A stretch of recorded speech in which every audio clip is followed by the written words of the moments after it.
தேசிய அளவில் சர்வதேச அளவில் பல பதக்கங்களை வென்ற நம்முடைய தமிழ்நாட்டு வீரர்கள் வீராங்கனைகளுக்கு முதலமைச்சருடைய அறிவுறுத்தல் பேரில் உயரிய ஊக்கத்தொகை ஹை கேஷ் இன்சென்டிவ்ஸ் கிட்டத்தட்ட ஒரு 14 கோடி ரூபாய் இன்னைக்கு கிட்டத்தட்ட 600 ஸ்போர்ட்ஸ் பர்சனுக்கு வழங்கப்பட்டிருக்கு. அவங்க நிறைய கோரிக்கைகள் வைத்திருக்கிறாங்க. கண்டிப்பாக அந்த கோரிக்கைகள்லாம் முதலமைச்சருடைய கவனத்திற்கு எடுத்து சென்று நிறைவேற்றுவோம்னு கூறிக்கொள்கிறேன்.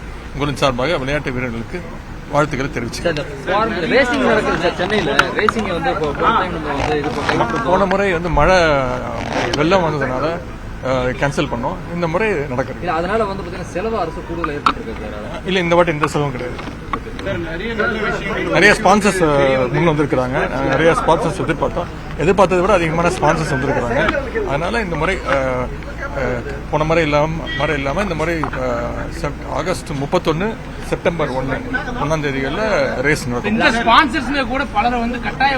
யாரையும் கட்டாயப்படுத்தி யாரோ ஒருத்தர் பேர் சொல்லுங்க. இல்ல, ஸ்பான்சர் பேர் சொல்லுங்க.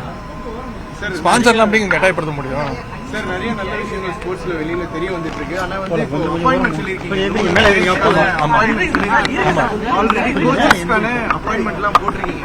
எஸ்டிஐடி கோச்சஸ் எல்லாம். ஆனா கோச்சஸ்ல பாத்தீங்கன்னா சீனியர் கோச்சஸ் முன்னாடி இந்த கோச்சஸ்க்கான அப்பாயின்மெண்ட் மிஸ் ஆயிருக்கு அப்படின்னு நிறைய பேர் வருத்தப்படுறாங்க. அப்படியா? நீங்க எழுதி கொடுங்க, நான் என்னன்னு பாக்குறேன். கண்டிப்பா இந்த முறை அசம்பிளிலேயே சட்டமன்றத்தை அறிவிச்சேன். முதலமைச்சர் சொன்ன அறிவித்தபடி 100 ஸ்போர்ட்ஸ் மேனுக்கு கண்டிப்பா இந்த வருஷம் வேலை வாய்ப்பு கண்டிப்பா உறுதி செய்யப்படும். இன்னும் ஒரு ஏற்கனவே ஒரு 28 அப்பாயின்மெண்ட் ஆர்டர் ரெடியா இருக்கு. 50 பேருக்கு வந்தோடனே முதலமைச்சர் தலைமையிலே முதலமைச்சர் கையாலே அது கொடுக்கறதுக்கான ஏற்பாடு நடந்துருக்கு.